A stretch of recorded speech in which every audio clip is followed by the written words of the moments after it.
লৈকে বন্ধ হৈ আছিল। ঠিক একেধৰণে বিধায়কসকলৰ উন্নয়নৰ পুঁজিৰ ওপৰতো যি বাধা নিষেধ আছিল তাকো আজিৰ পৰা প্ৰত্যাহাৰ কৰা হৈছে। বৰ্তমান মাত্ৰ কেইটামান অষ্ট্ৰিটি মেজাৰ চলি থাকিব। Ben on purchase of vehicles, নতুন গাড়ী কিনাৰ ক্ষেত্ৰত বাধা চলি থাকিব। কনফাৰেন্স, ৱৰ্কশ্বপ, ছেমিনাৰ, ফেয়াৰ এইখিনি নহ'ব। এক্সিকিউটিভ ক্লাছত মুখ্যমন্ত্ৰীক বাদ দি আনসকলে পৰিবহণ কৰিব নোৱাৰিব। 5 ষ্টাৰ হোটেলত চৰকাৰী অনুষ্ঠান আদি হ'ব নোৱাৰিব। বিদেশ যাত্ৰা বাৰণ কৰি থোৱা হৈছে আৰু মন্ত্ৰীসকলৰ যি দৰমহাত আমি এটা কাট হৈছিলে সেইটো চলি থাকিব। বাকী প্ৰশাসন বা চৰকাৰী তন্ত্ৰৰ লগত থকা সকলো অষ্ট্ৰিটি মেজাৰ প্ৰত্যাহাৰ কৰা হৈছে যাতে উন্নয়নমূলক কামসমূহে এটা গতি লাভ কৰিব পাৰে। আৰু মই ভাবোঁ যে এই মডিফাইড সিদ্ধান্ত অহাৰ লগে লগে আমাৰ বিভিন্ন বিভাগে তেওঁলোকৰ বাজেটত ঘোষণা কৰা অনুযায়ী বিভিন্ন আঁচনিসমূহ ৰূপায়ণত তেওঁলোকে অগ্ৰাধিকাৰ দিব পাৰিব। দ্বিতীয়তে, মই যোৱা সাংবাদিক মেলত কোৱাৰ দৰে যে আমি শিক্ষক নিযুক্তিৰ দ্বিতীয় পৰ্যায়ৰ বিজ্ঞাপন যোৱাকালি আমি আৰম্ভ কৰিছোঁ। এই নতুন বিজ্ঞাপনৰ অধীনত প্ৰাথমিক শিক্ষা বিভাগত 1100টা হিন্দী শিক্ষকৰ পদ, 3941টা সহকাৰী শিক্ষকৰ পদ আৰু মাধ্যমিক শিক্ষাত 5746টা পদ, সৰ্বমুঠ 10789টা পদৰ বিজ্ঞাপন আনুষ্ঠানিকভাৱে প্ৰকাশ কৰা হৈছে আৰু আমি ডিচেম্বৰ মাহৰ আগতে এই নিয়োগ সম্পূৰ্ণ কৰাৰ বাবে আমি কাম হাতত ল'ম আৰু এইটো আমাৰ দ্বিতীয় পৰ্যায়ৰ নিয়োগ আৰু তৃতীয় পৰ্যায়টো সৰ্বশিক্ষা অভিযানৰ পৰা এই মাহৰ শেষৰ ফালে আন এক বিজ্ঞাপন প্ৰকাশ হোৱাৰ সম্ভাৱনা আছে। প্ৰাথমিক শিক্ষাত হিন্দী পদৰ বাবে 1102টা, প্ৰাথমিক শিক্ষা বিভাগতে 3941টা সহকাৰী শিক্ষক আৰু ছেকেণ্ডাৰী এডুকেশ্যন বা হাইস্কুলত 5746টা পোষ্ট। মাধ্যমিক শিক্ষা বুলি কৈছোঁ, ছেকেণ্ডাৰী এডুকেশ্যন 3900, প্ৰাথমিক আৰু মাধ্যমিক আমাৰ এটাই ডাইৰেক্টৰেট LPME।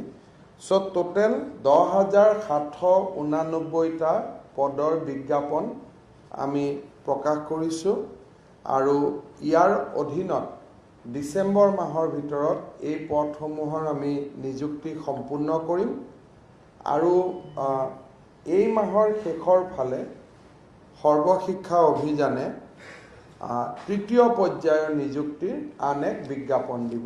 মই 3টা ফেজ বুলি কিয় কৈছোঁ, যোৱা কেইদিনমান আগতে এটা পৰ্যায়ৰ নিযুক্তি সম্পূৰ্ণ হ'ল, আন এটা পৰ্যায়ৰ নিযুক্তিৰ আজি বিজ্ঞাপন ওলালে যিটো অহা ডিচেম্বৰ মাহৰ আগতে সম্পূৰ্ণ কৰা হ'ব আৰু তৃতীয় পৰ্যায়ৰ আন এটা নিযুক্তিৰ বিজ্ঞাপন সৰ্বশিক্ষা অভিযানে এই মাহৰ শেষৰ ফালে প্ৰকাশ কৰিব, যাৰো নিযুক্তি হয়তো আমি জানুৱাৰী মাহৰ ভিতৰত শেষ কৰাৰ বাবে চেষ্টা কৰিম।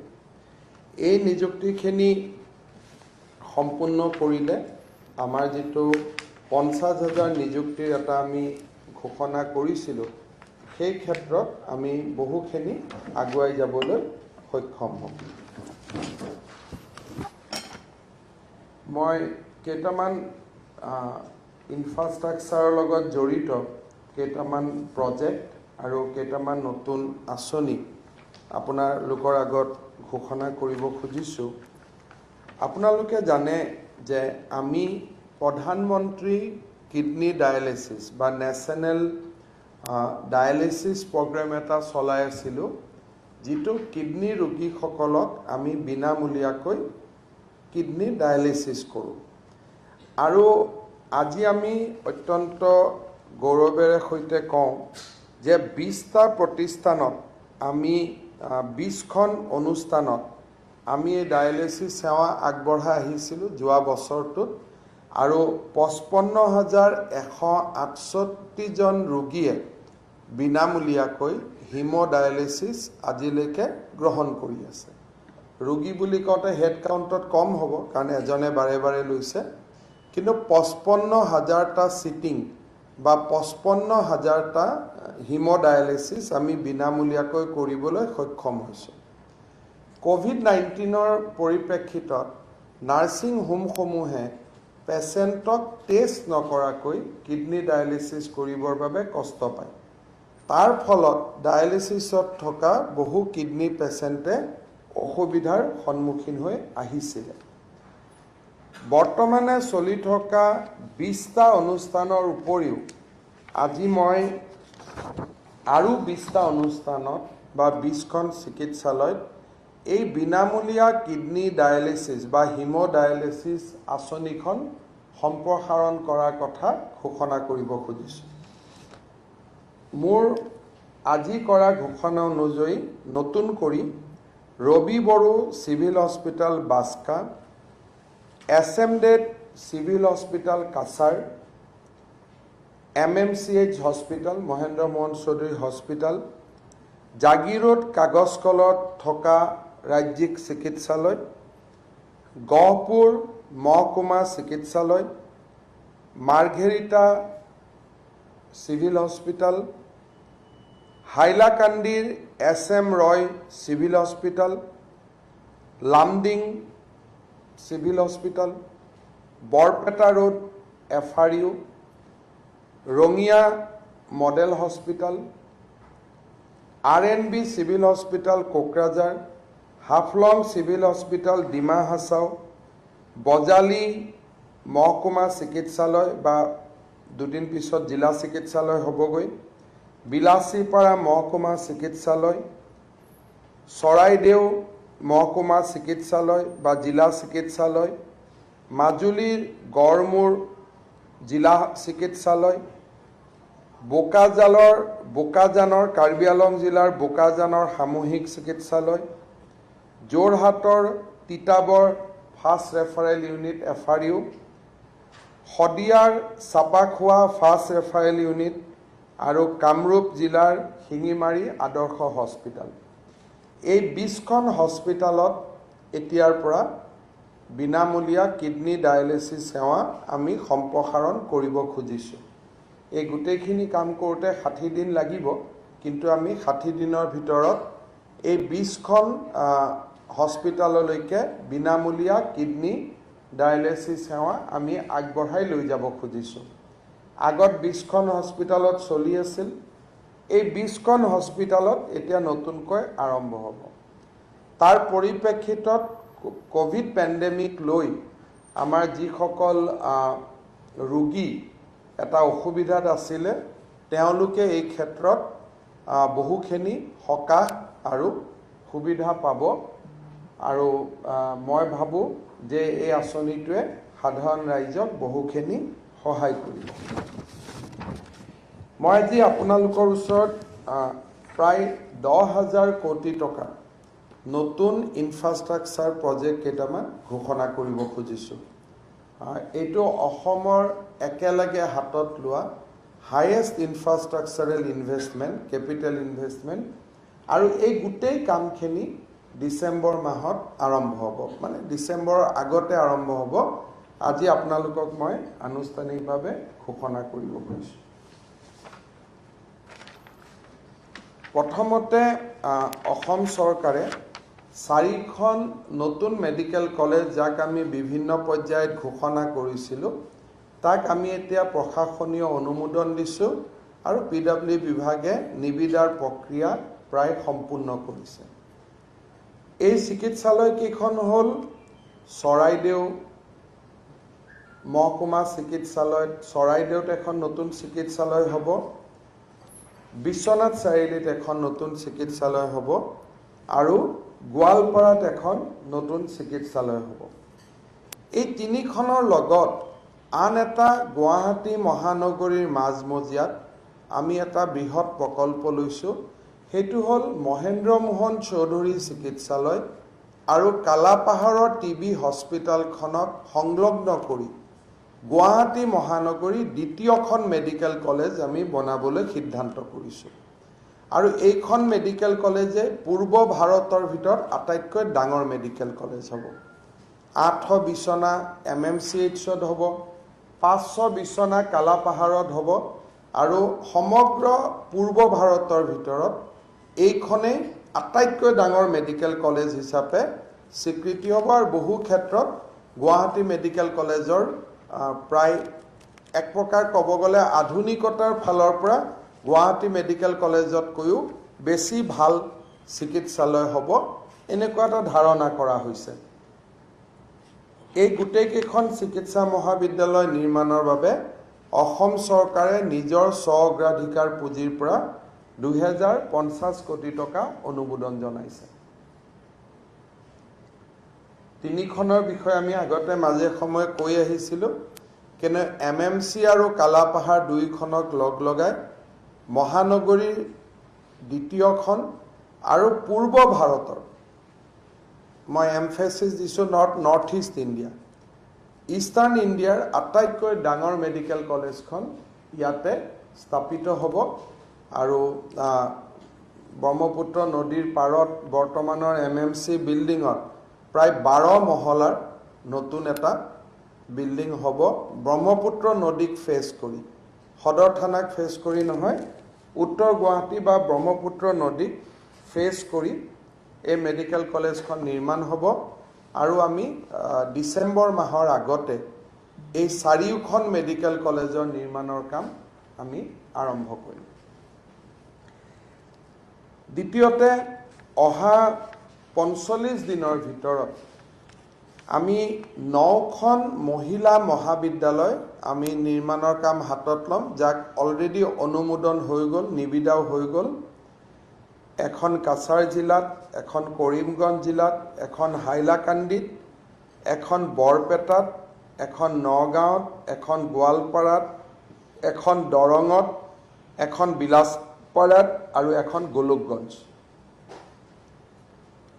কাছাৰ, কৰিমগঞ্জ, হাইলাকান্দি, বৰপেটা, নগাঁও, গোৱালপাৰা, দৰং, বিলাসীপাৰা, গোলোকগঞ্জ।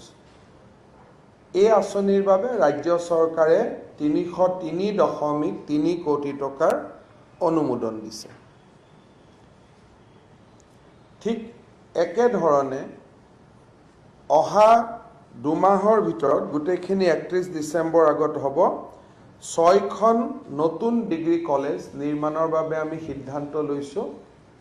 আগৰ 9খন মহিলা ডিগ্ৰী কলেজ, এতিয়া যিখিনি কৰিব গৈ আছোঁ 6খন নতুন ডিগ্ৰী কলেজ, এখন শোণিতপুৰ জিলাৰ বৰচলাত, তিনিচুকীয়া জিলাৰ ডুমডুমা, মাজুলী, চিৰাং, ওদালগুৰি আৰু বাস্কা। এই 6খন কলেজ নিৰ্মাণৰ বাবে 100 কোটি টকাৰ ইতিমধ্যে অনুমোদন কৰা হৈছে। 10খন ল কলেজ নিৰ্মাণৰ বাবে আমি নিবিদা আদি সম্পূৰ্ণ কৰিছোঁ।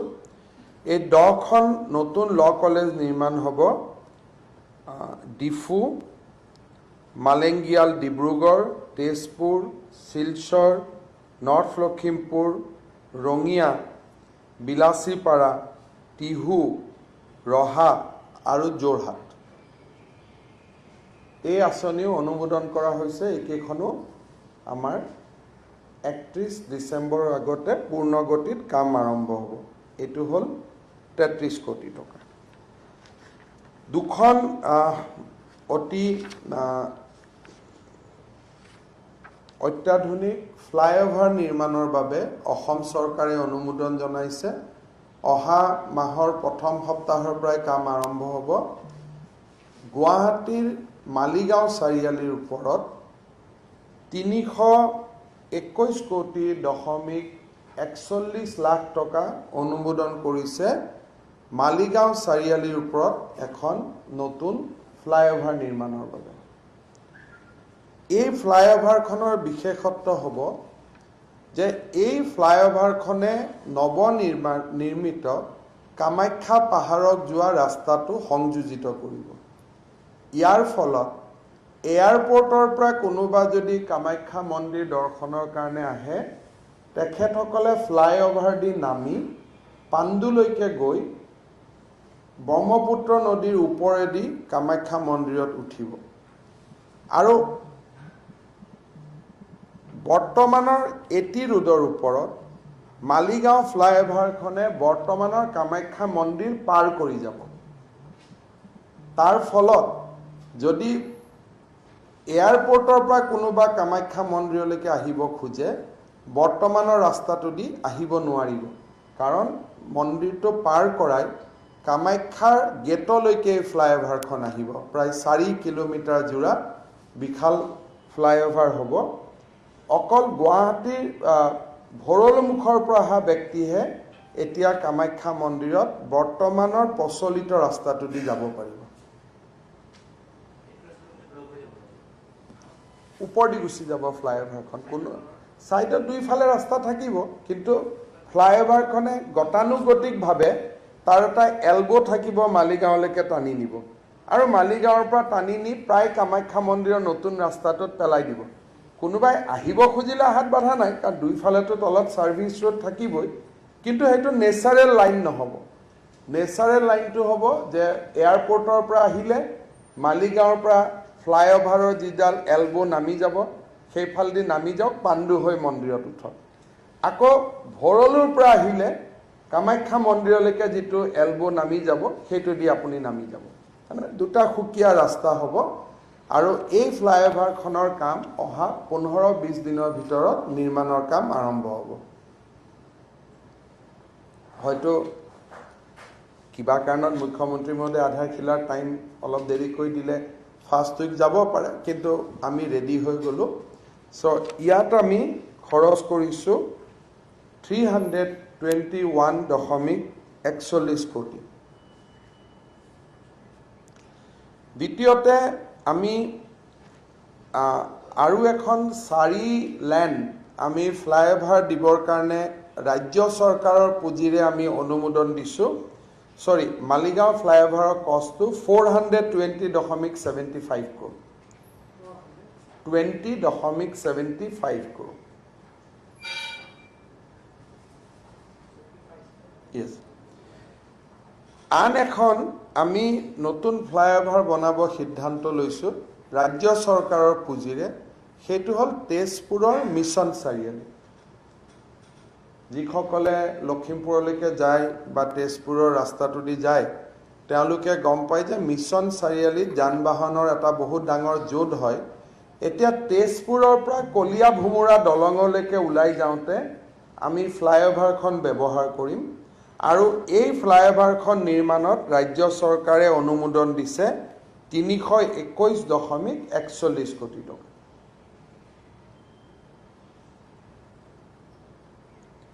320.41 crores। তাৰমানে এখন আমি মালিগাঁৱত ফ্লাইঅভাৰ দেখা পাম আৰু এখন মিছন চাৰিআলিত, আৰু দুইখন ফ্লাইঅভাৰে কাম অহা মাহৰ পৰা আৰম্ভ হ'ব। হয়তো মালিগাঁওখন অলপ আগতীয়াকৈ হ'ব, মিছন চাৰিআলিখন মাহৰ শেষলৈকে যোৱাৰ সম্ভাৱনা আছে। আমি অসম PWDয়ে আজি ইমান দিন আমি ৰাস্তা বনাইছোঁ, কিন্তু আমি কৰিডৰ বনোৱা নাই।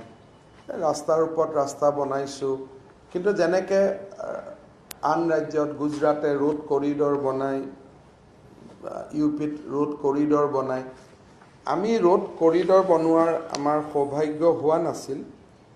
এতিয়া আমি প্ৰথমবাৰৰ বাবে ৰাজ্য চৰকাৰৰ গড়কাপ্তানি বিভাগে আমি কেইবাটাও ৰোড কৰিডৰ বনোৱা কাম আমি অনুমোদন কৰিছোঁ, আৰু তাৰ কেইটামান মই আপোনালোকৰ আগত গাই দিব খুজিছোঁ।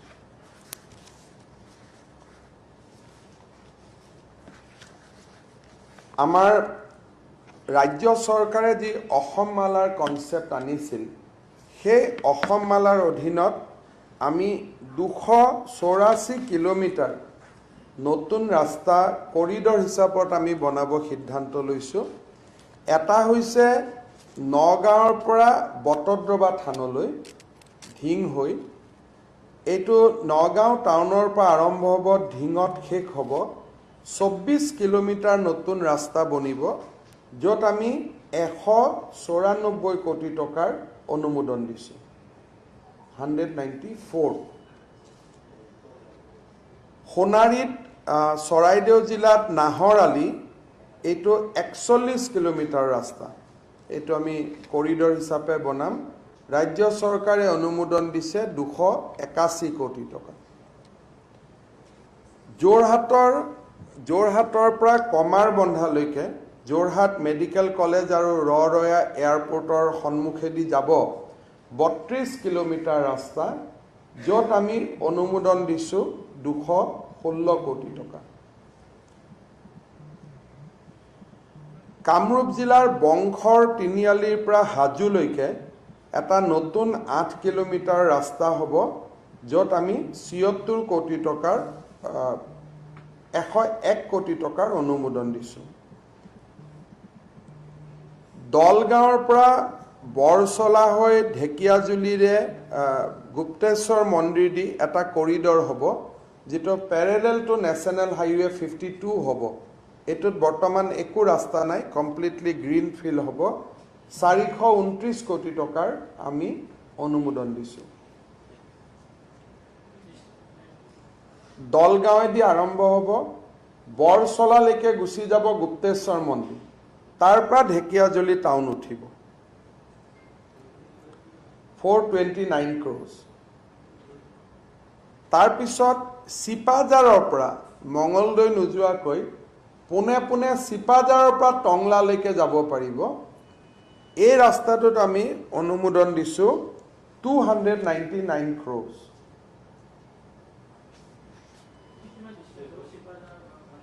একত্ৰিশ কিলোমিটাৰ, মানে আমি টংলা মঙলদৈ হৈ যাব নালাগে, চিপাঝাৰৰ পৰা 31 কিলোমিটাৰ গৈ পাই যাম। ৰঙিয়াৰ কাউৰভাঙাৰ পৰা নাগৰিজুলিলৈকে ডাইৰেক্টলি আমি যাম, 38 কিলোমিটাৰ ৰাস্তা আমি বনাম, আমি অনুমোদন দিছোঁ 319 কোটি টকা। নাগৰিজুলি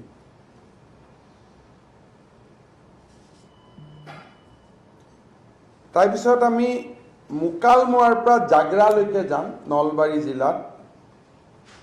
তাত আমি 16 কিলোমিটাৰ ৰাস্তা আমি বনাম, য'ত আমি অনুমোদন দিছোঁ 158 কোটি টকা। তাৰপিছত আপোনালোকে জানে চান্দুবিলৈকে প্ৰায়ে যায়, পলাশবাৰীৰ পৰা মিৰ্জা হৈ চান্দুবিলৈকে যোৱা ৰাস্তাটো আমি নতুনকৈ 4 লেন হিচাপত হ'ব। 30 কিলোমিটাৰ ৰাস্তা উইথ ফ্লাইঅভাৰ, 275 কোটি টকা। পলাশবাৰীৰ পৰা চান্দুবিলৈকে যাব 275 crores। এইটো 30 কিলোমিটাৰ। আৰু বিলাচীৰ পৰা ফকীৰগামলৈকে ভায়া বেংগলীপাৰা, এই ৰাস্তাটো হ'ব 21 কিলোমিটাৰ, 190 কোটি টকা।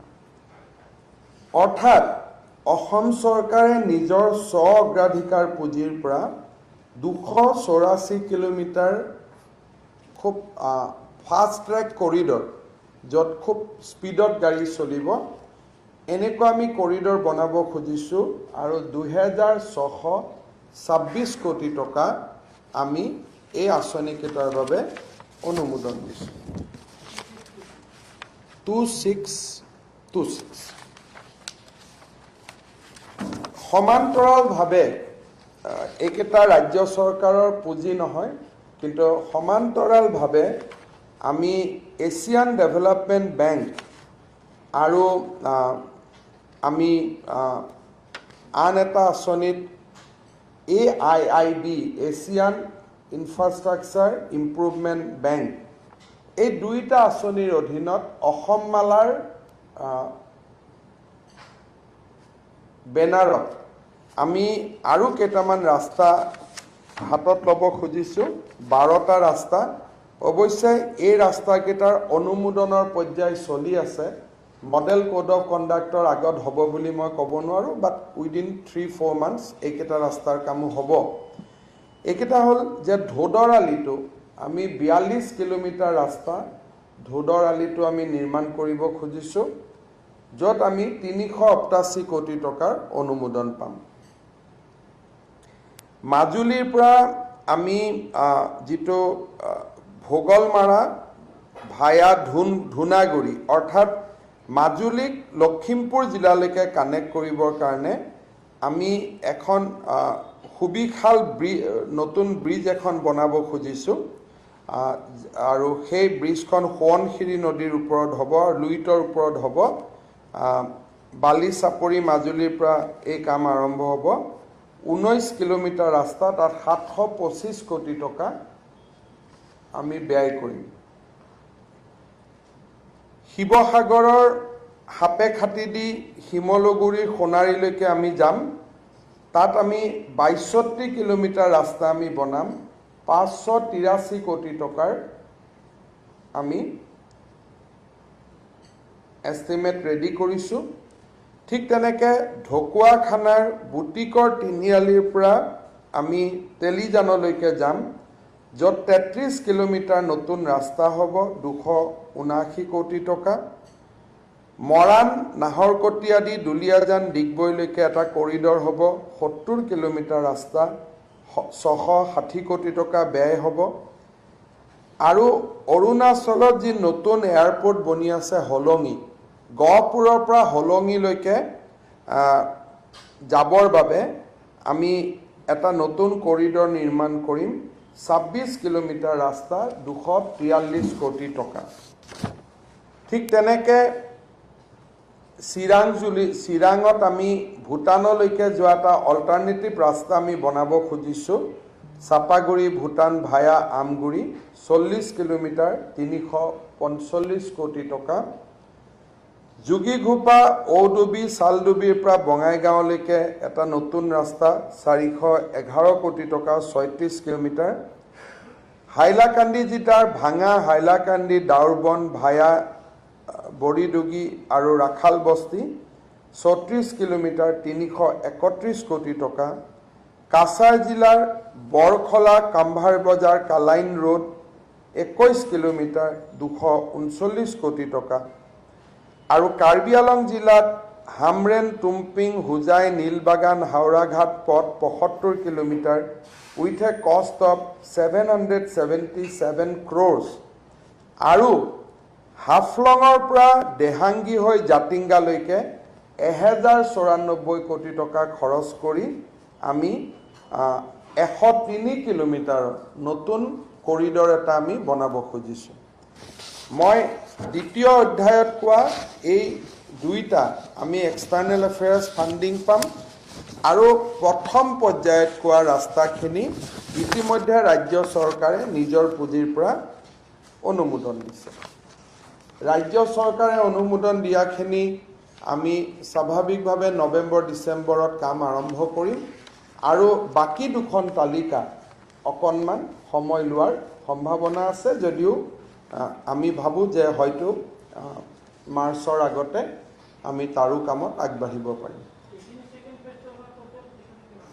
টোটেল হ'ল প্ৰথম ৰাজ্য চৰকাৰে নিজৰ পুঁজিৰ পৰা কৰিব খোজাখিনি খৰচটো হৈছে 2626 কোটি টকা সেকেন্ড ফেজটো হ'ল 6076 কোটি টকা দুইটা মিলি সো এই গোটেইখিনি আপোনালোকে মেডিকেল কলেজৰ পৰা চৰকাৰী কলেজৰ পৰা ৰাস্তালৈকে লক্ষ্য কৰিলে আপোনালোকে দেখিব যে অহা মাৰ্চ মাহৰ আগতে অসমত প্ৰায় 11,900 কোটি টকা বিনিয়োগৰ পৰিকল্পনা কৰা হৈছে আৰু গোটেইখিনি কাম আমি টাইমলাইন হিচাপত লৈছোঁ ডিচেম্বৰৰ আগতে ৰাজ্য চৰকাৰে অনুমোদন কৰা কামখিনি আৰম্ভ হ'ব আৰু যিখিনি আমি ইএপিৰ কাৰণে আমি দিছোঁ সেইখিনিত আৰু কিছু সময় লোৱাৰ সম্ভাৱনা আছে কিন্তু প্ৰথমবাৰৰ বাবে অসমত ৰোড কৰিডৰ বনোৱাৰ যিটো কনচেপ্ট যে এটা ৰাস্তা আৰম্ভ হ'ব তাতে কোনো ধৰণৰ বেলেগ গাড়ী নাহিব বহুত স্পীডত যাব যেনেকৈ আগ্ৰাত ৰোড কৰিডৰ হৈছে তেনেকুৱা ৰোড কৰিডৰ বনোৱাৰ যিটো কনচেপ্ট সেইটো আমি অসমত আৰম্ভ কৰিব খুজিছোঁ মই এই নতুন খবৰখিনি দিবৰ কাৰণে আপোনালোকক মই আজি মাতিছিলোঁ আৰু স্বাভাৱিকভাৱে কোভিডৰ শেহতীয়া স্থিতি মই আপোনালোকৰ আগত জনাব খুজিছোঁ আমাৰ ৰাজ্যত বৰ্তমান যিটো কোভিড পজিটিভ কেছ এতিয়ালৈকে আমি 1,38,339 জন আমি পালোঁ 1,08,329 জন আক্ৰান্ত সুস্থ হৈ ঘৰলৈকে উভতি গ'ল ৰিকভাৰী পাৰ্চেণ্টেজ 78.3 আজিৰ দিনত এক্টিভ কেছৰ সংখ্যা হ'ল 29,557 মৃতকৰ সংখ্যা 430 আৰু ডেথ ৰেট মৰ্টেলিটি বা ফাৰ্টিলিটি ৰেট ইজ 0.31 আগত 0.24 আছিলে এতিয়া 24ৰ জেগাত 3 লৈকে বৃদ্ধি হৈছে আগষ্ট মাহত আমাৰ 68,000 কেছ আমি পাইছিলোঁ ছেপ্টেম্বৰ মাহত আজি 10 দিনত আমি 30,000 কেছ আমি পাইছোঁ গতিকে ছেপ্টেম্বৰত যদি এই ধৰণে যায় ছেপ্টেম্বৰত 68,000 আগষ্টত 68,000ৰ বিপৰীতে ছেপ্টেম্বৰত হয়তো 90,000 কেছ আমি পাব পাৰোঁ যদি 10 দিনত 29 বুলি ধৰি লওঁ বাকী 10 দিনত যদি তেনেকৈ বাঢ়ি গৈ থাকে কিন্তু হয়তো ঠিক সেই ধৰণে নহ'ব অলপ কম হ'ব হ'লেও 80-90ৰ ভিতৰতে ছেপ্টেম্বৰ মাহত নতুন টোটেল সংযোজন হ'ব বুলি আমি আশংকা প্ৰকাশ কৰিছোঁ আমাৰ যিটো এক প্ৰকাৰ আমি ক'ব গ'লে যে ডাবলিং ৰেট এতিয়াও আমাৰ 30 দিনতে আছে যদিও কেছ বাঢ়িছে তথাপিতো ডাবলিং ৰেট এতিয়াও আমাৰ 30 দিনৰ যিটো সংখ্যা সেইটোৱে চলি আছে আৰু সেইটো অপৰিৱৰ্তনীয় হৈ আছে ৰিকভাৰীৰ ওপৰত আপোনালোকক মই কৈছোঁৱেই বৰ্তমানলৈকে 1,304 জন ৰোগীক আমি প্লাজমা দিব পাৰিছোঁ 1,304 ৰোগীয়ে প্লাজমা লৈছে আজিৰ দিনটোত আমি 27 লাখ টেষ্ট পাৰ কৰিম আৰু পাৰ মিলিয়ন হিচাপত আমি প্ৰায় 80,000ৰ ওচৰলৈকে আহিবলৈ সক্ষম হৈছোঁ আজিৰ দিনটোত 78,000 মৃত্যুৰ ক্ষেত্ৰত আমি যদি চাব যাওঁ তেতিয়াহ'লে আটাইতকৈ মৃত্যুৰ হাৰ বেছি কামৰূপ মহানগৰ জিলাত আৰু কামৰূপ মহানগৰ জিলাত বৰ্তমানলৈকে কনফাৰ্ম কোভিড 90 জন লোকৰ মৃত্যু হৈছে ডিব্ৰুগড়ত 63 জন লোকৰ মৃত্যু হৈছে ডিব্ৰুগড়ৰ পিছতেই কাছাৰ জিলা 29 জন লোকৰ মৃত্যু হৈছে তাৰ পিছত তিনিচুকীয়া 26 জন লোকৰ মৃত্যু হৈছে তাৰ পিছত কৰিমগঞ্জ য'ত 27 জন লোকৰ মৃত্যু হৈছে কামৰূপ গ্ৰাম্য জিলাত 19 জন আৰু যোৰহাট জিলাতো 19 জন লোকৰ মৃত্যু হৈছে এতিয়ালৈকে এজনো মৃত্যু নোহোৱাকৈ থকা তিনিখন জিলা বিশ্বনাথ জিলা ডিমা হাছাও জিলা সাউথ চালমা আৰু মাত্ৰ এজন মৃত্যু হ'ল গোৱালপাৰা মাজুলী এইখিনি গতিকে কোভিডৰ ওপৰত এটা চমু আভাস এটা আপোনালোকক দিছোঁ বাকি আইসোলেশন বেড ICU আমাৰ হাতত আছে আৰু মই ভাবোঁ যে ছেপ্টেম্বৰ মাহটো আমি পাৰ কৰিব পাৰিম অক্টোবৰ মাহৰ কাৰণে আমি নতুন ICU আদি বনাবলৈ কিছু পৰিকল্পনা লৈছোঁ মই আপোনালোকক পিছৰ সাংবাদিক মেলখনত মই সদৰি কৰিম নহলে আজি বহুত হৈ যাব জনাম আপোনালোকৰ যদি কিবা প্ৰশ্ন আছে আপোনালোকে কৰিব গুৱাহাটীত বৰ্তমান যিখিনি দিছপুৰক কেন্দ্ৰ কৰি যি 4টা ৱাৰ্ড আছে তাতে আটাইতকৈ পজিটিভিটি ৰেট বেছি প্ৰায় 12%।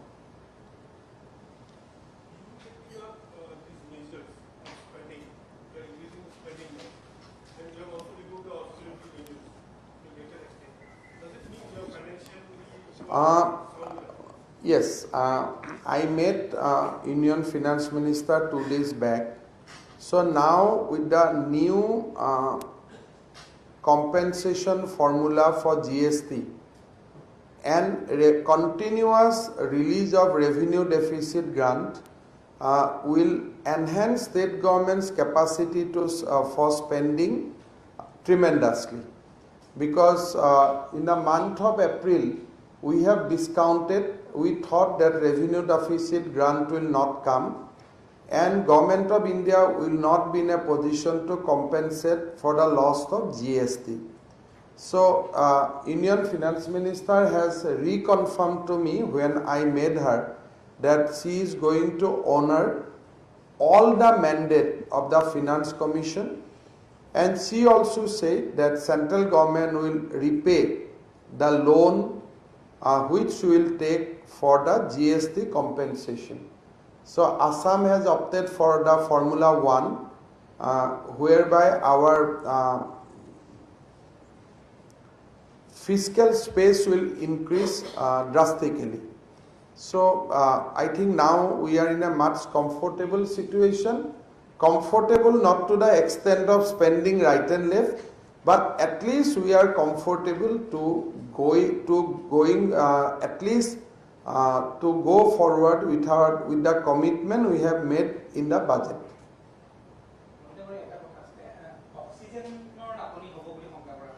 So আপোনালোকে 15-16 তাৰিখে দেখা পাব আমি একেলগে উদ্বোধন কৰিম আমি অক্সিজেন ধৰি ৰাখিব পৰাকৈ গুৱাহাটী মেডিকেল কলেজত দুটা বহুত ডাঙৰ ট্যাঙ্ক বনাইছো যোৰহাটত ট্যাঙ্ক বনোৱাৰ কাম একেদিনত আৰম্ভ হ'ব অক্সিজেনৰ নাটনিৰ কাৰণে আমি অক্সিজেন আগতীয়াকৈ ষ্ট'ৰ কৰি ৰখাৰ কাৰণে কেবাটাও নতুন ট্যাঙ্ক বনাইছো আৰু যিখিনি সমস্যা আমি পাইছো তাক সমাধান কৰাৰ প্ৰচেষ্টা কৰিছো মই ভাবো 15-16 তাৰিখে দুটা নতুন ট্যাঙ্ক আমি একেলগে উদ্বোধন কৰিব পাৰিম which will keep GMCH on তাৰ পিছত আমাৰ নেক্সট প্ৰগ্ৰাম আছে যোৰহাট আৰু শিলচৰ ডিব্ৰুগড়তো ট্যাঙ্ক বনোৱা তাৰ ক্ৰায়োজেনিক অক্সিজেনৰ ট্যাঙ্ক তেতিয়া আমি বাহিৰৰ পৰা আনি হলো আমি ট্যাঙ্কত অক্সিজেন ৰাখি থলো আমাৰ 15 দিন চলি যাব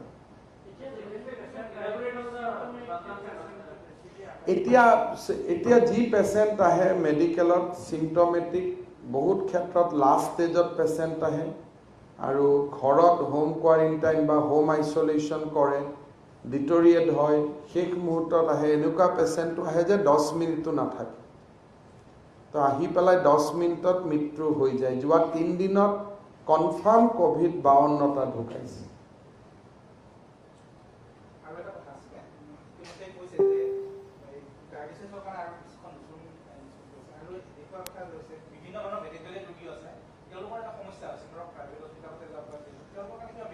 সো কথাটো হল যে আমাৰ মেডিকেল কলেজত কোনো সমস্যা হোৱা নাই এটা হাই কোৰ্টত পিআইএল হৈছিল জাজেস are very happy that medical কলেজে কাম কৰি আছে নাৰ্সিং হোম ওপৰত যি মানুহৰ আস্থা আছিল যে গভৰ্নমেন্ট বেয়া নাৰ্সিং হোম ভাল এইবাৰ কথাবিলাক পৰিষ্কাৰ হৈছে and as a health minister I am enjoying at least মানুহে এতিয়া গভৰ্নমেন্ট হেলথ সেক্টৰটোলৈকে ঘূৰি আহিব অদৰকাৰী টকা পইচা খৰচ কৰি আছিল এপেন্ডিক্স কৰিবৰ কাৰণেও নাৰ্সিং হোমত যায় গোল ব্লাডাৰ কৰিবৰ কাৰণেও নাৰ্সিং হোমত যায় এট লিষ্ট মানুহে এটা ৰিয়েলাইজ কৰিব নহয় যে government doctors government institute are much better কিন্তু এখন নাৰ্সিং হোমে কি কৰিব কি নকৰিব তেওঁলোককতো মই ক'ব নোৱাৰো যে আপুনি এনেকে কৰিব টেষ্ট নকৰিব মই ক'ব নোৱাৰো কিন্তু in government we are not doing all this thing all 7 medical colleges are giving treatment to people only with the rapid testing.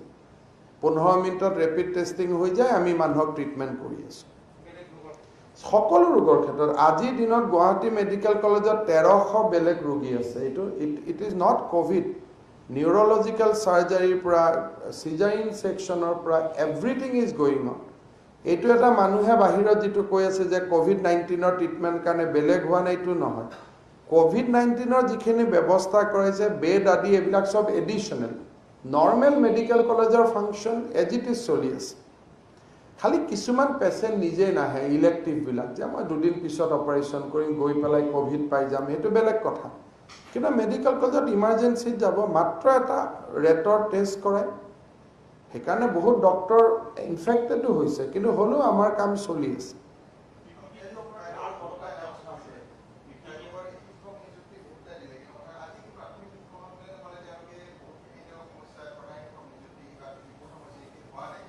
চব মইতো মেজিচিয়ান নহয় যে গোটেই সমস্যা সমাধান কৰিব পাৰিম। শিক্ষকসকলে বহুত সমস্যাটো তেওঁলোকৰ এছ'চিয়েশ্যনৰ লগত সমস্যা কি যে তেওঁলোকৰ সভাপতি সম্পাদকে আকৌ এবাৰ জিকিবৰ কাৰণে সমস্যা কিছুমানটো বনাই থাকে নহয়। গতিকে মোৰ দৃষ্টিত আমাৰ যোৱা 5 বছৰত যিমান কাম হ'ল, আৰু বিশেষকৈ যোৱা 6 মাহত শিক্ষা বিভাগত এটা কোনোবাই গৱেষণা কৰি নতুনকৈ সমস্যা লৈ নাহিলে সমস্যা নাথাকে।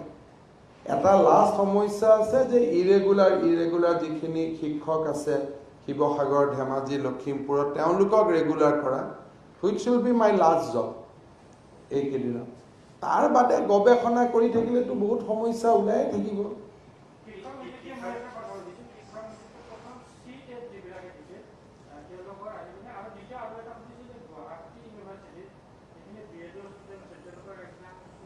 চাওক, গুৱাহাটী ইউনিভাৰ্চিটিয়ে যদি 7 অক্টোবৰৰ আগতে পৰীক্ষাৰ ফলাফল দিয়ে, 7 দিন আমি লাষ্ট ডেট বঢ়াই দিম।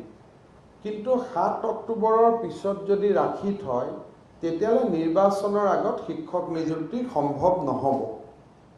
তেতিয়া বাকীসকলে আকৌ কৰিব। গতিকে মই গুৱাহাটী ইউনিভাৰ্চিটিত ময়ো জনাই দিছোঁ যে আপোনালোকে চেষ্টা কৰক 7 তাৰিখৰ আগতে দিবৰ কাৰণে। আজি মই 30 তাৰিখে লাষ্ট ডেট দিছোঁ, এসপ্তাহ বঢ়াই দিম।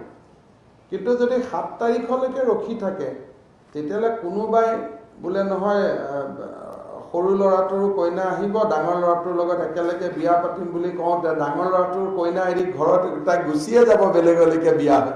গতিকে সেইটোতো সম্ভৱ নহ'ব, আৰু পোষ্ট ওলাব। তেনেকৈ CTETৰ ক্ষেত্ৰত নিয়মটো হ'ল যে ষ্টেট টেট নাপাতিলেহে CTETত আমি ল'ব পাৰোঁ। যিহেতু আমি যোৱা এবছৰ ষ্টেট টেট পাতিলোঁ, আৰু তাৰ যিটো ভেলিডিটি এতিয়া আছে, গতিকে আমি যদি আজি CTETক সুবিধা দিওঁ, তেতিয়াহ'লে হাইকোৰ্টে আমাৰ এপইণ্টমেণ্টটো ষ্টে কৰি দিব। কিন্তু কোনোবাই যদি কোৰ্টত গৈ CTETৰ কাৰণে অনুমতি লৈ আহে, মোৰ আপত্তি কৰিবলগীয়া একো নাই, চব অসমীয়াই ল'ৰা। কিন্তু মই আইনৰ গণ্ডিত থাকিব খুজিছোঁ যাতে এপইণ্টমেণ্টটো হাইকোৰ্টে ষ্টে কৰিব নোৱাৰে। গতিকে মই বুকত যি লিখা আছে, মই টেক্সট বুক যি লিখা আছে টেক্সট বুক মতে গৈ আছোঁ।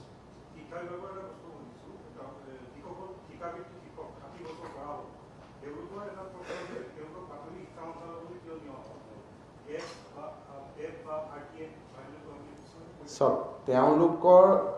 তেওঁলোকে দৰমহা পাব লাগে, 60 বছৰলৈকে থাকিব লাগে, সুন্দৰভাৱে ল'ৰা ছোৱালীক পঢ়াব লাগে। আমি ক'ত নিওঁ, কি কথা, চৰকাৰৰ ওপৰত এৰি দিয়ক না চব কথাত। আৰু আপুনি যদি তেওঁলোকে আমাক সোধে আমি কোনটো শিতানৰ পৰা দৰমহা দিলে আমি বাজেট পাম, সেইটো আমিহে বুজি পাওঁ যে এইটো শিতানত বাজেটৰ দৰমহা দিব পাৰিম, এইটো শিতানত দিব নোৱাৰিম। তেওঁলোকৰ কথাটো কি যে ল'ৰা ছোৱালীক ভাল কৰি পঢ়াব লাগে, ধুনীয়াকৈ চলিব লাগে, দৰমহা মাহৰ 1 তাৰিখে পাব লাগে, 60 বছৰলৈকে কাম কৰিব লাগে।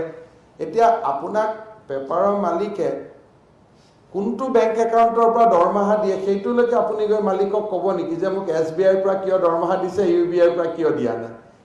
ইমান দূৰলৈকেতো নহয়গৈ নহয়। এওঁলোকৰ মাজত কিছুমান থাকে এনেই ফেচবুকত লিখি থাকি ভাল পায়। আৰু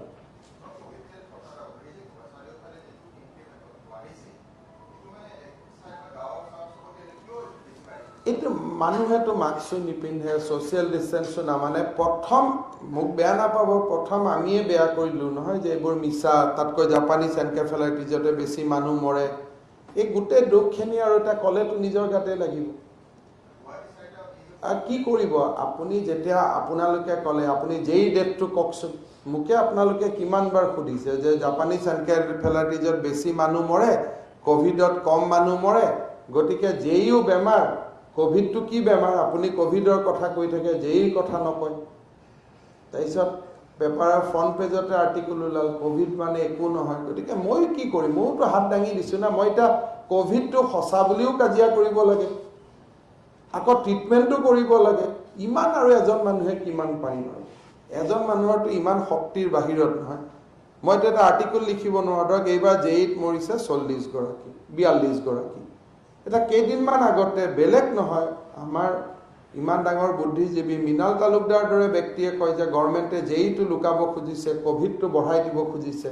আৰে মোৰ বঢ়োৱা দুটা বেমাৰক লৈ কি আছে? এইটোতো কোনো, এইবিলাকতো ৰাজনীতিৰ বস্তু নহয়।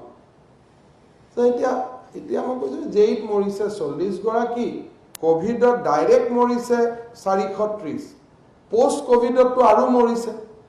আৰু ক'ভিড হৈ থাকোঁতে মোক 2-এখন পেপাৰে সমালোচনাই কৰিছে দিল্লীত যে ডেটটো কম দেখুৱাইছোঁ বুলি। একচুৱেলি পষ্ট ক'ভিড ডেটখিনি যদি লগাই দিওঁ, মানে ধৰক আজি নিগেটিভ হ'লোঁ, কালি মৰিলোঁ, তেতিয়া মইতো ক'ভিডত নেদেখুৱাওঁ, কিন্তু মানুহজনটো ক'ভিডতে ঢুকাইছে। ধৰক আজি মই নিগেটিভ হৈ গ'লোঁ, কিন্তু মই ঢুকাই গ'লোঁ 3 দিন পিছত। সঁচা কথা ক'ব গ'লে ক'ভিডৰ কাৰণেতো মই ঢুকাইছোঁ, কিন্তু মইতো নেদেখুৱাওঁ। গতিকে ICMRৰ হিচাপটো বাদ দিলে, টেকনিকেল বাদ দিলে, ক'ভিডৰ মৃত্যুৰ সংখ্যাটো আৰু বহুত বেছি। শেষতহে হিচাপটো গৈ ওলাব। প্ৰত্যেক নহয়, সেই ডাটাটো মই নাজানো। কোনোবাই মেডিকেলৰ পৰা ৰিলিজ হৈ গৈ নাৰ্ছিং হোমত ট্ৰিটমেণ্ট লৈ ঢুকাইছে, কোনোবা ঘৰত গৈ ঢুকাইছে, তেওঁলোকেতো আমাক ৰিপৰ্ট নকৰে। যদি ক'ভিডত ঢুকায় তেতিয়া শ্মশানত যাবৰ কাৰণে, কিবা যাবৰ কাৰণে ৰিপৰ্ট কৰে। আজি মই ক'ভিড নিগেটিভ, 7 দিন মই ঘৰত থাকিলোঁ, 8 দিনৰ দিনা মই মৃত্যু হ'লোঁ। সেইটো ডাটা মই নাপাওঁ, সেইটো ডাটা পিছত ছাৰ্ভে কৰিলে ডাটাটো ওলাব। কাৰণ ধৰক মোকতো যিদিনাখনে মই ক'ভিড নিগেটিভ হৈ গ'লোঁ, দেউতাক মাকে আহি কি কয় যে ক'ভিড ৱাৰ্ডত নাৰাখোঁ, কাৰণ আমি যাব নোৱাৰোঁ। আমি তাক লৈ যাওঁ, লৈ গ'ল। লৈ যোৱাৰ পিছত মৃত্যু হ'ল। মৃত্যু হ'লে ডাক্তৰেতো ক'ভিড নিলিখে নহয়, ডাক্তৰে ক'ব লাং ফাইব্ৰচিছ বা যি বেমাৰ লিখক। আমাৰ লগত সেই লিংকটো নাথাকিব। এতিয়া আমি গৱেষণা কৰিব লাগিব যে এক সময়ত ক'ভিড থকা মানুহ 3 মাহৰ ভিতৰত কিমান ঢুকালে। তেনেকুৱা এটা নতুন ছাৰ্ভে এটা কৰিব লাগিব। কিন্তু মইতো 12-15 জন মানুহৰ নাম মই নিজে জানো যে ক'ভিডৰ সময়ত ঢুকুৱা নাই, ঘৰত গৈ পেলাই তেওঁলোক 15-20 দিন পিছত বেলেগ বেলেগ নাৰ্ছিং হোমত গৈ ঢুকালে।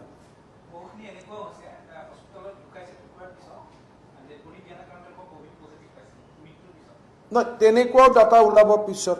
যিবিলাকে যি এটা কয় ডাটা ৰিফাইনিং, এই গোটেই পেণ্ডেমিকটো হৈ যোৱাৰ পিছত এটা ডাটা ৰিফাইনিং প্ৰচেছ এটা আৰম্ভ হ'ব। আজি মই আপোনালোকক যিবোৰ ডাটা দি আছোঁ, সেইবোৰতো এনেকুৱা ডাটা যে আজিৰ দিনত। কিন্তু আজি আমাৰ কামৰূপৰ ADC পুলক মহন্তক কিবা কাৰণত তেওঁ মেডিকেল গৈছিল, তেওঁক টাইটাৰ টেষ্ট কৰিলে তেওঁ 17 ওলাই আছে।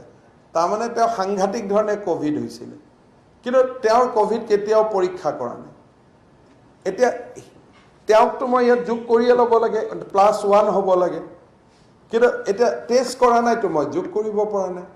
গতিকে আমি এতিয়া বৰ্তমান টেকনিকেলি গৈ আছোঁ, যি ধৰণে আমাক ICMRে বুজাইছে। শেষত হয়তো ক'ব যে যিমানৰ টাইটাৰ কাউণ্ট ওলাইছে চব কেছ পজিটিভত ধৰ, সেইটো এটা সোমাই গ'ল। যোলে নহয়, ক'ভিড নিগেটিভ হোৱাৰ 3 মাহৰ পিছতো যদি কোনোবাই লাঙত মৃত্যু হৈছে, সেইটোও ক'ভিড ধৰ, তেতিয়া আকৌ ধৰিব লাগিব। কিন্তু আজিৰ কথাটো এইটো, কিন্তু এইটো বহুত ডাঙৰ বেমাৰ যে আপোনাৰ এজন মানুহৰ ক'ভিড হ'লে 2 মাহলৈকে তেওঁ একো কাম কৰিব নোৱাৰে। এইটোক যে আমি তুচ্ছ তাচ্ছল্য কৰি আমি এইটোক, সেইকাৰণে এটা সাধাৰণ মানুহক আমি কি ক'ম, গাঁৱত চবচে টাফ আছিল ৰুল। কিন্তু যেতিয়া ৰিপিটেডলি আমি এইবোৰ গৈ থাকিলে, এইবোৰ নহয় আপোনাৰ চিনাকি মানুহৰ ক'ভিড হৈছে নেকি, কোন আপোনাৰ চিনাকি মানুহৰ ক'ভিড হৈছে, এই যিবিলাক কথা যি কাৰণে নহওক আমি ক'লো আলোচনা কৰিলোঁ সেইটোৱে মোৰ যিটো টাইটনেছ আছিল এইটোতো ঢিলা হৈ গ'ল নহয় গতিকে এতিয়া মই কি কৰিম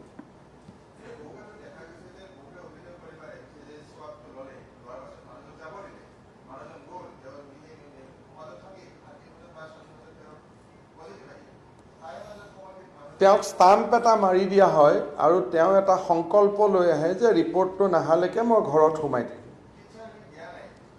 এই টিচাৰখিনিক দিয়া নাই কিয় তেওঁলোক চিম্পটমেটিক নহয় তেওঁলোকক ৰেটত টেষ্ট কৰিছে এইটো খালি স্কুলত 21 তাৰিখে যাব লাগে বুলিহে আমি RT-PCR কৰিছোঁ আৰু তেওঁলোকৰ পৰা কোনো পজিটিভ মানে খুব কম ওলাব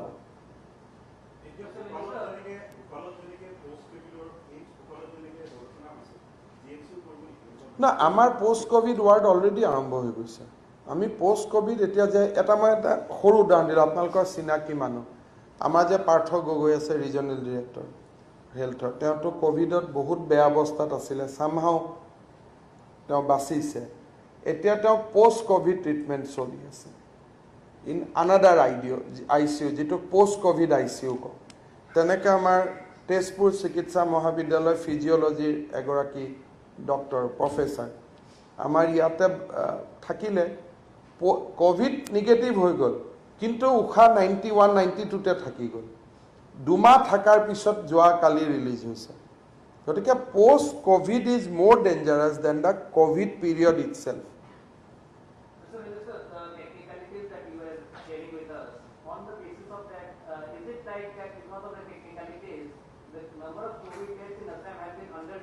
No, that is for across India, nothing special for Assam.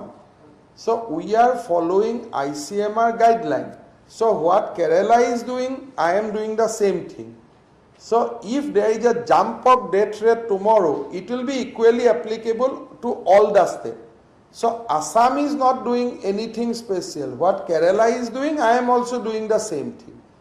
If tomorrow, if Government of India give us an instruction that include all the death as a COVID, even after they tested negative, then we have to include it and same will be applicable to everywhere.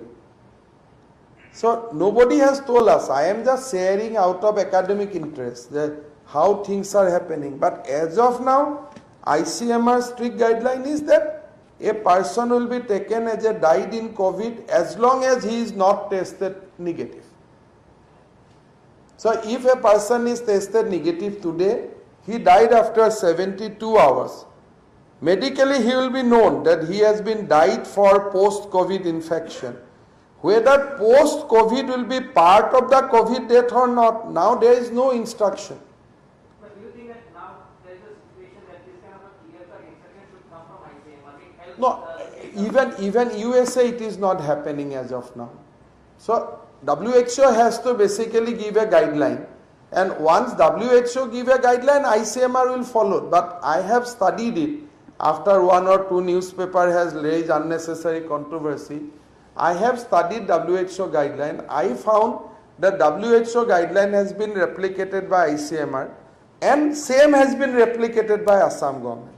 So as and when WHO will take a call that all the people who has infected in COVID and died within 3 months, 2 months, you should include them.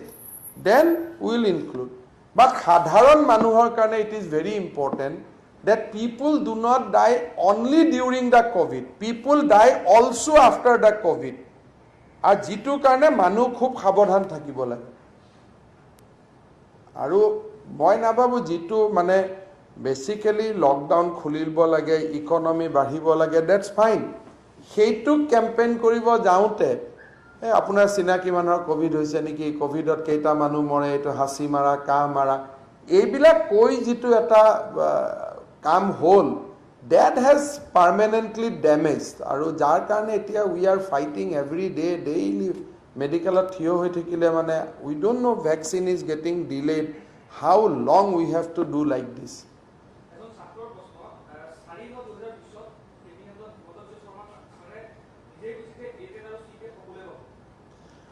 কোনো এইবিলাক আপুনি এনেকৈ কোনো হিমন্ত বিশ্ব শৰ্মাই ক'লে একো নহয় service ৰুলত যি কয় মই পলিটিচিয়ান মানুহ মোৰ ওচৰত আপুনি থিয় হৈ থাকিলে মই ক'ম হ'ব দে বাবা মই চাই দিম ছাৰ্ভিচ ৰুল পঢ়িব লাগে মন্ত্ৰী মানে ৰজা নহয় যাৰে প্ৰশ্ন থাকে হিমন্ত বিশ্ব শৰ্মাই কি কৈছে সৰ্বানন্দ সোণোৱালে কি কৈছে তৰুণ গগৈ কি কৈছে এইবোৰ কোনেও চাব নালাগে ৱেবছাইটত তেওঁ যিখন টেটৰ চাৰ্টিফিকেট আছে তাৰ পিছফালে লিখা আছে যে এই টেট চাৰ্টিফিকেটখন লাক্ষাদ্বীপ দিল্লী আৰু অমুকতহে প্ৰযোজ্য তেওঁ এনেকৈ মই কি কৈছিলোঁ বুলি ক'লে বিতৰ্কত যাব মই ক'ম টেটটো দিয়ক অমুক ইমানটোত যাব নালাগে এইখন মোৰ চাৰ্টিফিকেট পিছফালে মই পঢ়িলোঁ তাতে লিখা আছে গতিকে আমাৰ গভৰ্ণমেণ্টৰ নিয়মটো হ'ল আমি ষ্ট্ৰিক্টলি ৰুলত যাম যাতে হাইকোৰ্টে ষ্টে কৰিব নোৱাৰে ইমান নিবনুৱা সমস্যা আছে গতিকে কাবাক হ'লেও ক্লিয়াৰ কৰি গৈ থাকিব লাগে এটা মই নোকোৱা কথাও আপোনালোকে বহুত টিভিতটো মই কোৱা কথাৰ ওপৰত আপোনালোকে যোগ কৰি নিদিয়ে জানো মোৰখিনিতো নুতুলে আগ আৰু পিছ আপোনালোকে ভাবা মতে লিখি দিয়ে মানুহে ভাবে এইখিনি মই কৈছোঁ বুলি গতিকে এইবোৰ কনফিউজন চলি থাকে এইকাৰণে শিক্ষিত মানুহে সদায় ছাৰ্ভিচ ৰুল পঢ়িব লাগে নিজৰ হাতত থকা প্ৰমাণ পত্ৰবোৰ পঢ়িব লাগে পঢ়িলে নিজেই বুজি পায় এইবিলাক সুধি থকাৰ আপোনালোককো কষ্ট দিয়াৰ প্ৰয়োজন নাই মোকো কষ্ট দিয়াৰ প্ৰয়োজন নাই কাৰণ মই যদি ৰুলটো ভায়োলেট কৰোঁ উকিলক পইচা দিটো হাইকোৰ্টত যাবই যে অমুকটো ক্ল'জ ভায়োলেট হৈছে বুলি সেইকাৰণে আমি এতিয়া মই আপোনালোকক যি কৈ আছোঁ কোনোবা দিনা মই ক'লোঁ যে ধৰক যে অক্সিজেনৰ অসুবিধা হৈছে আপোনালোকে লিখি দিব অক্সিজেনৰ নাটনি হৈছে অসুবিধা আৰু নাটনিৰ মাজত বহুত পাৰ্থক্য আছে নে নাই এটা পিছত একমাহ পিছত মোক আকৌ একেজন সাংবাদিকে প্ৰশ্ন কৰে ভাই আপুনিতো নাটনি হ'ব বুলি কৈছিলে মই এইটো মোৰ শব্দ নহয় মোৰ শব্দটো হৈছে অসুবিধা হৈছিলে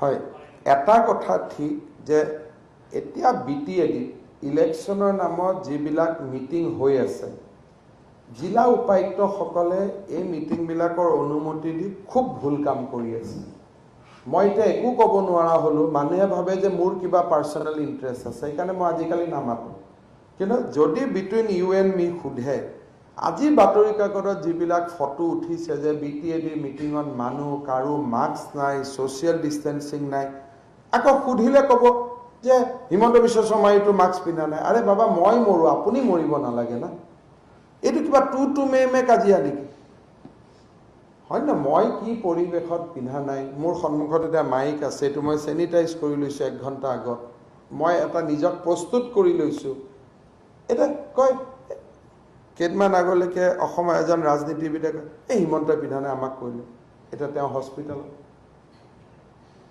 তো ভাই আপোনাৰ কাৰণেহে আমি কৈছোঁ গতিকে আজি BTAD যিবিলাক মিটিং হৈ আছে ই গোটেই নামনি অসমত সৰ্বনাশ আনিব BTADৰ বহুত পলিটিকেল লিডাৰে ভাবে যে BTADখন আনমান দ্বীপপুঞ্জ টাইপ যে BTAD মানে BTAD কিন্তু ওদালগুৰি যে শোণিতপুৰৰ গাত লাগি আছে ওদালগুৰি যে দৰঙৰ গাত লাগি আছে কোকৰাঝাৰ যে ধুবুৰী গাত লাগি আছে বঙাইগাঁৱৰ গাত লাগি আছে বাস্কা যে নলবাৰী বৰপেটাৰ গাত লাগি আছে তেওঁলোকেতো নাভাবে তেওঁলোকে ভাবে যে এইটো আমাৰ এটা নদী দ্বীপ হয় মাজুলীৰ কথা মানিব পাৰোঁ BTADখনতো তেনেকুৱা নহয় এই একেবোৰ মানুহ ৰঙীয়া বজাৰত আকৌ বজাৰ কৰিব ওলাই আহিব গতিকে এটা অপৰিপক্ক পলিটিকেল লিডাৰশ্বিপ এটা আজি চলি আছে এক্ৰছ দ্য পাৰ্টি যদি যোন পাৰ্টি নহয় আপুনি মোক ক'ব এটা BJPয়ে কৰিছে কংগ্ৰেছে কৰিছে মই সেইবিলাকত নাযাওঁ মানে যি ধৰণে BTADত আজি ইলেকশ্যন হ'ব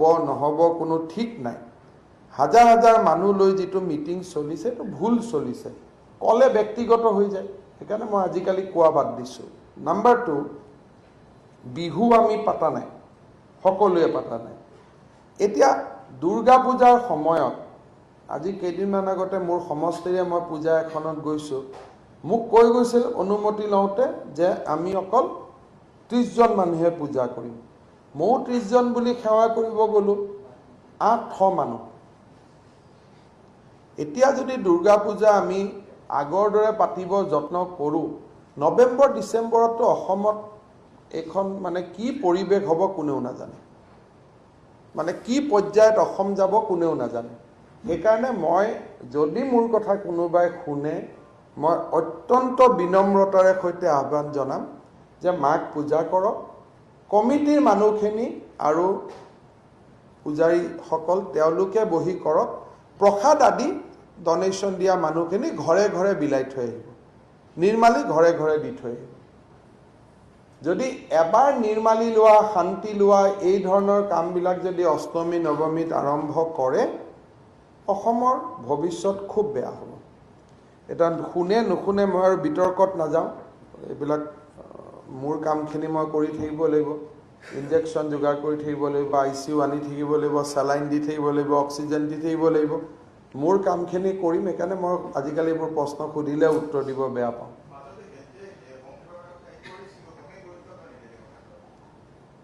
চব এইটো এটা মানুহৰ মানসিকতা। ছমাহ হৈ গ'ল, মানুহেও কষ্ট পায় ঘৰত সোমাই থাকি, ব্যৱসায় বাণিজ্য চবেই আছে ইয়াত, এইটো নহয় যে কোনোবাই নামানো বুলি মানা নাই।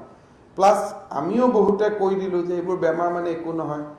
আৰু এটা নতুন ক্লাছ এটাও হৈ আছে, যাৰ বেমাৰ হৈ গ'ল, তেওঁলোকেতো ভয় খাবলগীয়া নাই, তেওঁলোকে ঘূৰি দিয়ে, তেওঁলোকে ঘূৰি দিলে বেলেগ মানুহে ভাবে ময়ো ঘূৰি দিওঁ। লাহে লাহেতো এইটো এটা সমস্যা হৈ আছে নহয়, যে এই যে 2 লাখ মানুহ ভাল হৈ ঘৰত গ'ল, তেওঁলোককতো ক'ভিডে নাপায় ছমাহলৈকে অন্তত, গতিকে তেওঁলোকেতো মাস্ক টাস্ক পিন্ধা কমাই দিয়ে। তাকে দেখি দুজনে ভাবে যে ময়ো নিপিন্ধো, দাদাই পিন্ধা নাই, কিন্তু গম নাপায় যে তেওঁৰ ক'ভিড আগত হৈ গৈছে।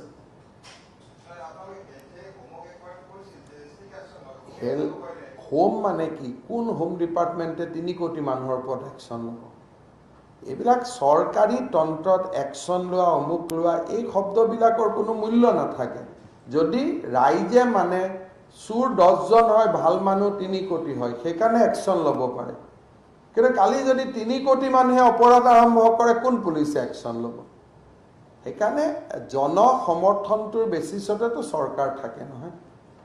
আজি SP এজনে যদি কণ্ট্ৰল কৰিব ওলাই গ'ল, বোলে মোৰ কাষত থকা চিকিউৰিটিয়ে দেখোন মাস্ক পিন্ধা নাই, আকৌ ওলাই গ'ল দেখিলে মোৰ দেখোন ল'ৰাটোৱে পিন্ধা নাই, আকৌ দেখিলে মোৰ দেখোন ৱাইফে পিন্ধা নাই, আকৌ দেখিলে DC বাইদেৱে দেখোন পিন্ধা নাই, তো তেওঁ কিমানক বুজাবগৈ?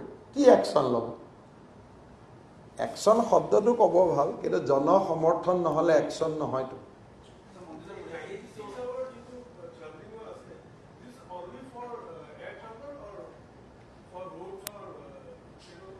Which one? It is basically for all the travelers. So if you go to Shillong, you come back within 96 hours. If you submit yourself to testing, fine.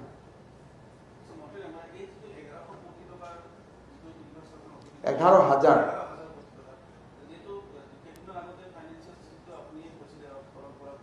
মই ক'লো না, মই ইংৰাজীত বুজাই আছিলোঁ। এইটো ক'লোঁ যে যোৱা পৰহি দিনাখন কেন্দ্ৰীয় বিত্তমন্ত্ৰী নিৰ্মলা সীতাৰমণ ডাঙৰীয়ানীক মই লগ কৰিছিলোঁ দিল্লীত। তেওঁ আমাক প্ৰতিশ্ৰুতি দিলে যে বিত্ত আয়োগে অসমৰ কাৰণে যি টকা নিৰ্ধাৰণ কৰিছে তাক এই বছৰ কৰ্তন নকৰে। GSTত আমাৰ যি ক্ষতি হৈছিল, টেক্স যি উঠা নাছিল, সেইখিনিও কেন্দ্ৰীয় চৰকাৰে আমাক দিয়াৰ ব্যৱস্থা কৰিব। তৃতীয়তে, মই আগতে কৈ যোৱাৰ দৰে যে এই কামবিলাকৰ কাৰণে আমি আগতেও বাজেট প্ৰভিজন কৰি থৈ দিছিলোঁ। আজি 6 মাহত আমি ৰাজ্যৰ অৰ্থনীতি বহুখিনি টনকিয়াল কৰিব সক্ষম হৈছোঁ। অহা সপ্তাহতো আৰু নতুন স্কিম আপোনালোকক ক'ম, আৰু এই গোটেইবিলাক ছেপ্টেম্বৰৰ 15 তাৰিখ বা 20 তাৰিখলৈকে মই আপোনালোকক নতুন ক'ম বুলি কৈ থৈছিলোঁ। গতিকে এই গোটেইখিনি কাম কৰাৰ কাৰণে আমাৰ বিত্তীয় সচ্ছলতা আছে, আৰু অসমেই ভাৰতবৰ্ষৰ আন কেইবাখনো ৰাজ্যৰ ভিতৰত এখন য'ত আমি ক'ভিডৰ সময়তো দৰমহা পাতিৰ অসুবিধা কাকো হ'ব দিয়া নাই। গতিকে পৰহি দিনাখন নিৰ্মলা এইবিলাক স্কিম মোৰ হাতত আছিলে, কৰিম ভাবি থৈ দিছিলোঁ, কিন্তু যেতিয়া মেডামে ক'লে যে তই পোৱা পইচাটো পাই থাকিবি, কোনো কাট নহয়, লগে লগে আমি সিদ্ধান্ত ল'লোঁ যে আমি কামখিনিত আগবাঢ়োঁ। ধন্যবাদ।